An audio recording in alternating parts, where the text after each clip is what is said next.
Hello guys, स्वागत है आप सभी का हमारे इस यूट्यूब चैनल शिक्षा शास्त्र क्लासेस पर। हम आशा करते हैं कि आप अच्छे होंगे और अपने पढ़ाई को मन लगा कर रहे हो। आज का यह क्लास मुख्य रूप से केमिस्ट्री का होने वाला है। जो भी बच्चे क्लास 10th में हैं और बिहार बोर्ड से उनका परीक्षा 2027 में होने वाला है, तो उनके लिए यह क्लास काफी महत्वपूर्ण हो जाता है। आज का यह क्लास मुख्य रूप से केमिस्ट्री में, इसका पहला चैप्टर है रासायनिक अभिक्रिया एवं समीकरण। उसका यह लेक्चर नंबर 4 होने वाला है। चलिए आज का क्लास हम शुरू करते हैं। हेलो गाइस, मेरा नाम है साहिल गुप्ता। मैं आज आपको केमिस्ट्री में रासायनिक अभिक्रिया एवं समीकरण चैप्टर नंबर 1 पढ़ाने वाला हूँ। यह आज का हमारा लेक्चर नंबर 4 हो जाएगा। इससे पहले मैंने 3 लेक्चर ले लिया है। यदि आपने उस लेक्चर को नहीं देखा है तो प्लीज आप उस लेक्चर को देख लीजिए, क्योंकि वह लेक्चर आपके परीक्षा के दृष्टिकोण से काफी महत्वपूर्ण हो जाता है। तो वह लेक्चर आप अवश्य देख लीजिए। तो चलिए आज का क्लास हम शुरू करते हैं। आज का हमारा मोटिवेशनल लाइन, महान कार्य ताकत से नहीं लगातार लगे रहने से होता है। तो आप लोग मेहनत करते रहिए, आपको सफलता अवश्य मिलेगी। तो चलिए अब अपने टॉपिक की ओर बढ़ते हैं। देखिए चैप्टर नंबर 1 क्लास 10 का है केमिस्ट्री। इसका नाम हमारा क्या चैप्टर का, रासायनिक अभिक्रिया एवं समीकरण, केमिकल रिएक्शन एंड इक्वेशन। मैंने आपको कल 4 प्रकार के रासायनिक अभिक्रिया के बारे में बताया। आज हमारा 5वां है अवक्षेपण अभिक्रिया। क्या होता है? प्रिसिपिटेशन रिएक्शन, ये क्या होता है? देखिए अवक्षेपण मतलब एक तरीका से आप कह सकते हैं कि जमना, कि कोई अभिक्रिया हुआ होगा जिसमें क्या हुआ कि ठोस के रूप में कुछ विलय जो होता है ना, विलयन में वह मतलब पृथक हो जाता है, यानी कि जम जाता है। उस अभिक्रिया को अवक्षेपण अभिक्रिया। देखिए यहाँ पे लिखा गया है कि ऐसी अभिक्रिया, ऐसी रासायनिक अभिक्रिया जिसमें कोई प्रतिफल, प्रतिफल बोले तो उत्पाद, यानी कि रिजल्टेंट जो आता है ना हमारा, मतलब अभिक्रिया के पश्चात ठोस के रूप में विलयन में, विलयन से क्या होता है, पृथक हो जाता है, यानी कि जम जाता है। जब कोई रिएक्शन होता है तो अभिक्रिया के पश्चात जो भी प्रतिफल हमारा आता है उसी में क्या होता है, विलयन, विलयन में ही क्या होता है, नीचे में जम जाता है, पृथक हो जाता है। उसे हम लोग क्या कहते हैं, ऐसी अभिक्रिया को हम लोग अवक्षेपण अभिक्रिया कहते हैं, प्रिसिपिटेशन रिएक्शन। अब देखिए अवक्षेपण अभिक्रिया में जो पदार्थ जमता है, ठोस पदार्थ, उसे हम लोग क्या कहते हैं, अवक्षेप कहते हैं, प्रिसिपिटेशन। देखिए जैसे मैं आपको एग्जांपल देता हूँ। यह एग्जांपल लिखा गया है कि सोडियम क्लोराइड यानी NaCl के विलयन में, विलयन और सिल्वर नाइट्रेट का जो विलयन होता है AgNO3 के विलयन के बीच जब अभिक्रिया होती है, उभय विस्थापन यानी कि डबल डिस्प्लेसमेंट रिएक्शन, तो क्या होता है कि सिल्वर क्लोराइड का अवक्षेप बन जाता है। देखिए जैसे कि आप लोग देखिए कि ये जो बीकर है, एक बीकर लिया गया है, इसमें सिल्वर क्लोराइड का अवक्षेप बन गया है। कैसे? जब देखिए जब सिल्वर नाइट्रेट का जो विलयन है, इसमें क्या है, सिल्वर नाइट्रेट का विलयन, और इसमें क्या दिया जा रहा है, सोडियम क्लोराइड का विलयन जब डाल रहे हैं तो हम लोग को प्राप्त हो रहा है क्या, सिल्वर क्लोराइड का अवक्षेप बन जाता है। यहाँ पे देखिए, यहाँ पे नीचे में आप देख पा रहे हैं सिल्वर क्लोराइड का अवक्षेप हो जाता है। देखिए यहाँ पे इसका रिएक्शन में लिखा गया, ये क्या द्विविस्थापन अभिक्रिया है, ये आप याद रखिए। NaCl यानी कि नमक की अभिक्रिया जब सिल्वर नाइट्रेट AgNO3 के साथ कराते हैं तो AgCl यानी कि सिल्वर क्लोराइड का मतलब बनता है सिल्वर क्लोराइड, यानी कि वो नीचे में जम जाता है। NaNO3 सोडियम नाइट्रेट क्या होता है, और वो भी बनता है, लेकिन AgNO3 अवक्षेप की तरह नीचे में जम जाता है। इसी को हम लोग क्या कहते हैं, अवक्षेपण अभिक्रिया। मैं ऐसा करता हूँ कि आपने समझ लिया। अब देखिए सेकेंड टाइप है हमारा उदासीनीकरण। उदासीनीकरण में समझ लीजिए कि जब अम्ल और क्षार का अभिक्रिया कराते हैं तो लवण और जल बनता है, उसे हम लोग क्या कहते हैं, उदासीनीकरण अभिक्रिया। देखिए आप लिखा गया है कि वह अभिक्रिया जिसमें क्या होता है, कोई अम्ल किसी भस्म के साथ अभिक्रिया करके लवण और जल बनाता है, उसे हम लोग क्या कहते हैं, उदासीनीकरण अभिक्रिया। अब देखिए मैंने आपको बता दिया, जब अम्ल और क्षार जब रिएक्शन मतलब रिएक्शन करते हैं, अभिक्रिया करते हैं, तो लवण और जल का निर्माण होता है। देखिए HCl एक अम्ल है, क्षार NaOH क्या है, क्षार है। जब ये दोनों अभिक्रिया करता है तो NaCl देखिए H+ और Cl- में टूट जाएगा, Na+ और OH- में, देखिए H+ में टूटता है और NaOH- में टूटता है, प्लस वाला माइनस के साथ, माइनस वाला प्लस के साथ, ठीक है। यानी कि H और OH H2O बना लिया, और Cl Na और ये क्या बना, NaCl नमक बना लिया, यानी कि ये क्या बना लिया, लवण बना लिया। ठीक उसी प्रकार H2SO4 जब सल्फ्यूरिक अम्ल की अभिक्रिया KOH यानी कि पोटेशियम हाइड्रोक्साइड के साथ कराई जाती है तो K2SO4 पोटेशियम सल्फेट बनता है, और H2 यानी कि जल बन जाता है। ये क्या हो जाता है, ये हमारा उदासीनीकरण अभिक्रिया है। क्यों? क्योंकि यह लवण हो जाता है और ये जल हो जाएगा। ये अम्ल है हमारा और ये क्षार है KOH। तो मैं आशा करता हूँ कि यह भी आपने समझ लिया। अब देखिए 7th नंबर कहा गया है, कौन सा अभिक्रिया, प्रकाश रासायनिक अभिक्रिया। नाम में ही इसका परिभाषा छुपा हुआ है कि जो अभिक्रिया प्रकाश की उपस्थिति में होता है उसे ही हम लोग प्रकाश रासायनिक अभिक्रिया कहते हैं। यहाँ मैंने जितना भी टाइप बताया है रासायनिक अभिक्रिया का वो काफी महत्वपूर्ण है, आप उसे अवश्य देख लीजिए।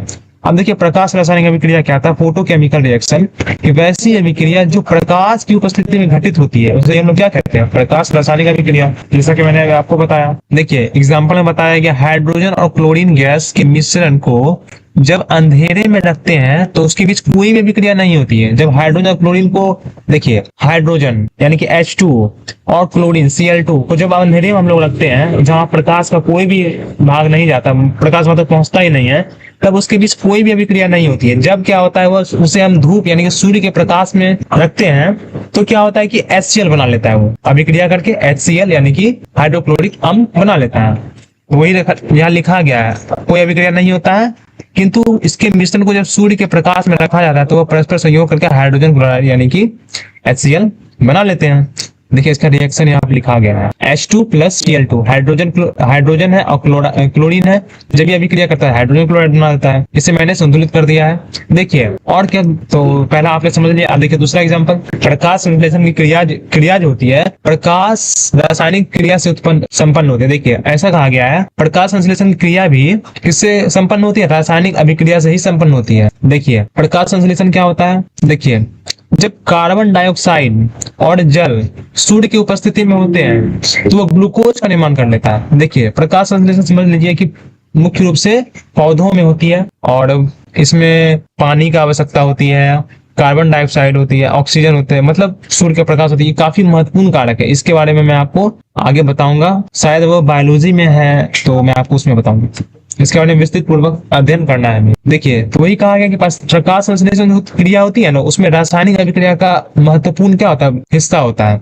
देखिए जब CO2 और CO2 यानी कार्बन डाइऑक्साइड गैस और H2 यानी कि जल जब अभिक्रिया करती है, ये गैस में है, ये लिक्विड फॉर्म में है, सूर्य के प्रकाश में जब ये अभिक्रिया करती है तो C6H12O6 एक्वा में हमें प्राप्त होता है। ये क्या है, ग्लूकोज का सूत्र है। कभी कभी आपसे ये भी पूछ लेता है ग्लूकोज का सूत्र क्या होता है, तो C6H12O6 होता है और साथ ही ऑक्सीजन गैस भी बन जाता है। तो मैं ऐसा करता हूँ कि आपने समझ लिया। देखिए यहाँ पे सूर्य का प्रकाश है, जब पौधे की ओर आती है तो ये क्या होता है, प्रकाश संश्लेषण के पश्चात ही पेड़ पौधे को एनर्जी मिलता है, वो अपना खाना प्रकाश संश्लेषण की सहायता से ही बनाते हैं। उसके बाद देखिए तीसरा नंबर उदाहरण दिया गया कि सिल्वर क्लोराइड AgCl प्रकाश की उपस्थिति में क्या होता है, घटित होकर सिल्वर और क्लोराइड में टूट जाता है, क्लोरीन में टूट जाता है। जब सिल्वर क्लोराइड की अभिक्रिया हम प्रकाश की उपस्थिति में करते हैं तो सिल्वर अलग हो जाता है, क्लोरीन अलग हो जाता है। इसी प्रकार सिल्वर आयोडाइड भी यहाँ पर दिया गया है, आयोडीन मतलब सिल्वर आयोडाइड हो जाएगा।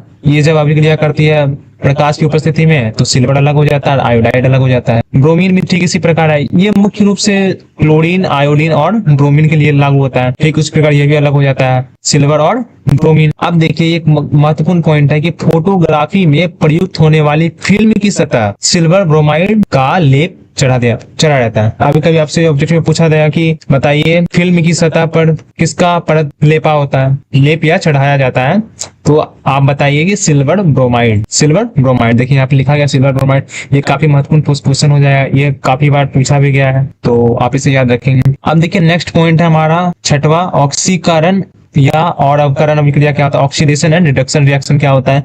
देखिए ऑक्सीकरण और रिडक्शन अभिक्रिया जो होती है विशेष प्रकार की रासायनिक अभिक्रिया है जो सदैव साथ ही होती है, अलग अलग नहीं होती है, साथ ही होती है। और इस अभिक्रिया को हम रेडॉक्स अभिक्रिया यानी कि रेडॉक्स रिएक्शन भी कहते हैं। अब हम लोग समझते हैं कि ऑक्सीकरण अभिक्रिया होता क्या है, तो अब सिंपल समझिए ऑक्सीकरण अभिक्रिया में ऑक्सीजन जुड़ता है और हाइड्रोजन हट जाता है, बस यही है। यहाँ लिखा भी गया ऑक्सीकरण वैसी रासायनिक अभिक्रिया है जिसमें किसी तत्व या यौगिक से ऑक्सीजन का संयोग होता है या फिर क्या होता है किसी यौगिक से हाइड्रोजन का निष्कासन होता है, उसे ही हम लोग क्या कहते हैं, ऑक्सीकरण अभिक्रिया। देखिए यहाँ पे एग्जांपल भी लिखा गया है, इसमें ऑक्सीजन जुड़ रहा है तो C यानी कार्बन के साथ जब ऑक्सीजन जुड़ेगा CO2 कार्बन डाइऑक्साइड बना लेगा, सल्फर के साथ ऑक्सीजन जब जुड़ेगा तो सल्फर डाइऑक्साइड बना लेगा। अब देखिए यहाँ से हाइड्रोजन निकल जाता है, HCl के साथ MnO2 जब अभिक्रिया करती है तो MnCl2 बन जाता है। और देखिए यहाँ पे जो हाइड्रोजन था वो ऑक्सीजन के साथ निकल गया है, देखिए यहाँ पे हाइड्रोजन ऑक्सीजन के साथ निकल गया है और क्लोरीन अलग हो गया। तो ये वही है ऑक्सीजन का जुड़ना और हाइड्रोजन का हटना, वही क्या अभिक्रिया है, ऑक्सीकरण अभिक्रिया। आप देखिए यहाँ अवकरण अभिक्रिया के बारे में बताया गया, इसमें बिल्कुल विपरीत हो जाएगा, इसमें हाइड्रोजन जुटेगा और ऑक्सीजन अलग हो जाएगा, निष्कासन हो जाएगा।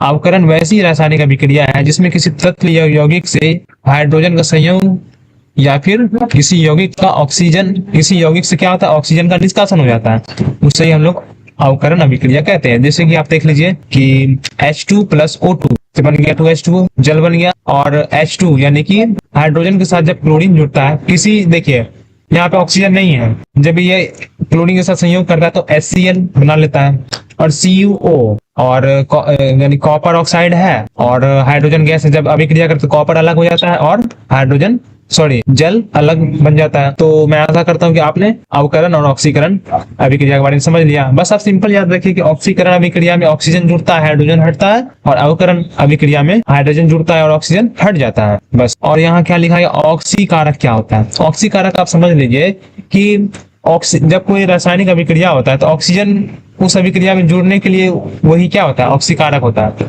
देखिए यहाँ लिखा गया कि वह पदार्थ जो ऑक्सीकरण अभिक्रिया के लिए ऑक्सीजन देता है उसे ही हम लोग ऑक्सीकारक कहते हैं। कोई पदार्थ होता है जो मतलब ऑक्सीजन जो होता है ना अभिक्रिया के लिए ऑक्सीजन दे देता है, ऑक्सीकरण के लिए अभिक्रिया के लिए क्या देता है, ऑक्सीजन दे देता है। अभिक्रिया के लिए ऑक्सीकरण मतलब ऑक्सीकरण अभिक्रिया के लिए क्या देता है, ऑक्सीजन देता है, उसे ही हम लोग ऑक्सीकरण अभिक्रिया ऑक्सीकारक कहते हैं, सॉरी। फिर वह पदार्थ जो ऑक्सीकरण अभिक्रिया के लिए हाइड्रोजन हटा देता है, हाइड्रोजन का इसमें क्या हो रहा है, निष्कासन होता है, उसे भी हम लोग ऑक्सीकारक कहते हैं। और बिल्कुल इसमें विपरीत हो जाएगा, किसमें, अवकारक में। वह पदार्थ जो अवकरण अभिक्रिया के लिए हाइड्रोजन देता है, इसमें क्या हो जाएगा, हाइड्रोजन देगा ऑक्सीजन निकल जाएगा, वही क्या हो जाएगा, अवकारक कहलाता है।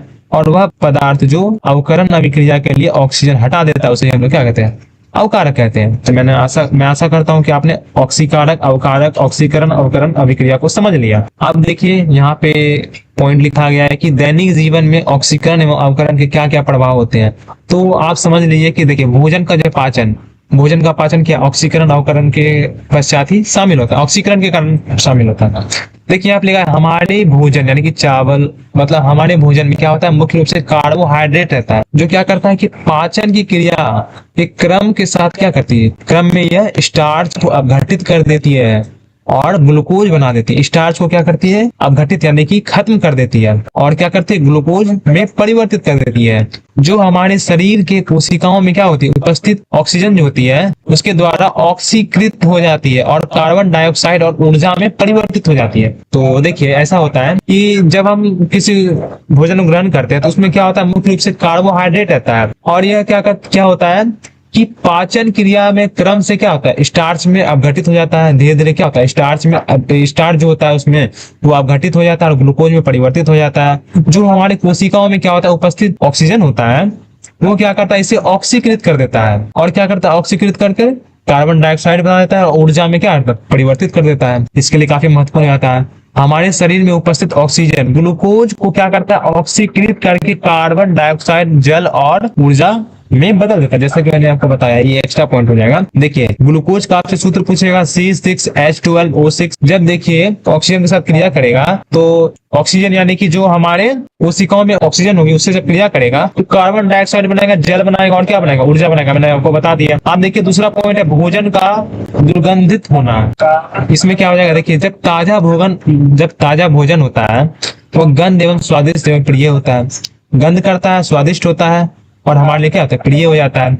यही भोजन जब खुली वायु में लंबे समय तक छोड़ दिया जाता है तब क्या होता है, इसमें बहुत दुर्गंध आने लगती है, यानी कि खराब महक आने लगता है, और वह क्या हो जाता है, खराब भी हो जाता है। जाहिर सी बात है, खराब हो जाएगा, खराब सी महक उससे उत्पन्न होगी। इसके गंध एवं स्वाद क्या हो जाए, अप्रिय यानी कि बेकार हो जाती है। क्यों, क्योंकि इसमें उपस्थित वसा जो होता है तेजी से वायु के साथ क्या कर लेता है, ऑक्सीकरण कर लेता है, ऑक्सीकृत हो जाता है उस वायु के साथ। यही कारण वह क्या करने लगता है, दुर्गंध महकने लगता है। उसके बाद देखिए इसके उपाय, इसे कैसे बचा जा सकता है। कुछ उपायों द्वारा भोजन को दुर्गंधित या दूषित होने से, अप्रिय होने से रोका जा सकता है, जो कि निम्नलिखित तरीके से। वसा युक्त भोजन में क्या करें कि विशेष प्रकार के पदार्थ जैसे कि सिट्रिक अम्ल हो गया, लेसिथीन हो गया, जैसे इसी प्रकार के एंटीऑक्सीडेंट मिला देते हैं, उसे हम बचा सकते हैं। उससे हम मिला देने पर क्या होता है, भोजन की ऑक्सीकरण होने से बचा देते हैं हम इसे। अब क्या होता है, घरों में भोजन को रेफ्रिजरेटर में रख दिया जाए तो ऑक्सीकरण से बचा जा सकता है, भोजन कम महकेगा या नहीं महकेगा। और भोजन को वायु रुद्ध बर्तन यानी कि उसे वायु वाले बर्तन में नहीं रखना है, उसे कुछ अलग बर्तन मतलब वैसा बर्तन रखना है जिसमें वायु प्रवेश ना करे, उसमें अगर रखेंगे हम तो ऑक्सीकरण नहीं होगा। तो मैं ऐसा करता हूँ कि आज का क्लास आपको समझ में आया होगा और लगभग एक क्लास आपका थ्योरी का और हो जाएगा, जिसमें मैं आपको ज्वाला और दहन के बारे में बताऊंगा। वो क्लास खत्म हो जाएगा, उसके बाद यह आपका चैप्टर समाप्त हो जाएगा। इससे रिलेटेड आपको परसों की क्लास में ऑब्जेक्टिव टाइप क्वेश्चन देखने को मिल जाएगा, जो कि काफी महत्वपूर्ण होगा आपके एग्जाम के लिए। तो देखिए, ये हमारा टेलीग्राम चैनल है जिसपे प्रतिदिन नोट्स डाले जाते हैं, और ये हमारा इंस्टाग्राम चैनल है। तो देखिए, इस पे प्रतिदिन क्विजेस लाए जाते हैं, प्रतिदिन आप चाहे तो देख सकते हैं। आप इन चैनल को सपोर्ट कीजिए और फॉलो कीजिए और सभी दोस्तों को बताइए। और देखिए, ये हमारा व्हाट्सएप चैनल है, व्हाट्सएप चैनल पर डेली नोटिफिकेशन दिए जाते हैं, तो आप सभी इस चैनल को ज्वाइन कीजिए अवश्य रूप से। देखिए, जैसा कि आप लोग देख पा रहे हैं कि यहाँ पे इस शिक्षा शास्त्र क्लासेस यूट्यूब चैनल पर प्रतिदिन क्लासेस आपको देखने को मिल रही होगी। तो आप सभी हमारे इस यूट्यूब चैनल को सपोर्ट कीजिए। यदि आप सपोर्ट करते हैं तो हमें थोड़ा सा मोटिवेशन मिलता है कि हाँ, अब हमें कुछ करना चाहिए। ऐसे आप लोग सपोर्ट करेंगे तो हमें काफी अच्छा लगेगा, और भी हम आपके लिए मेहनत कर पाएंगे, कंटेंट बना पाएंगे ठीक तरीके से। तो प्लीज आप हमारे इस यूट्यूब चैनल शिक्षा शास्त्र क्लासेस को सब्सक्राइब कीजिए, बेल आइकन को भी दबाइए और सभी दोस्तों को बताइए कि शिक्षा शास्त्र क्लासेस पर बिल्कुल फ्री में क्लास 9 और क्लास 10 का पढ़ाई कराया जाता है। और आप हमारे टेलीग्राम चैनल को भी फॉलो कीजिए, वहाँ डेली पीडीएफ नोट्स मिल जाते हैं जो यहाँ पे यूज होते हैं। और अब आप हमारे व्हाट्सएप चैनल को भी ज्वाइन कीजिए, वहाँ पे आपको डेली नोटिफिकेशन देखने को मिल जाते हैं। इंस्टाग्राम चैनल को भी आप फॉलो कीजिए। इन सभी चैनल का लिंक मैंने इस वीडियो के डिस्क्रिप्शन बॉक्स में दे दिया है। तो प्लीज वीडियो को लाइक कीजिए, चैनल को सब्सक्राइब कीजिए, शेयर कीजिए। तो आज के क्लास में बस इतना ही। हंसते रहिए, मुस्कुराते रहिए और मन लगाकर पढ़ाई करते रहिए। तो मिलते हैं अब अगले क्लास में। जय हिंद, धन्यवाद।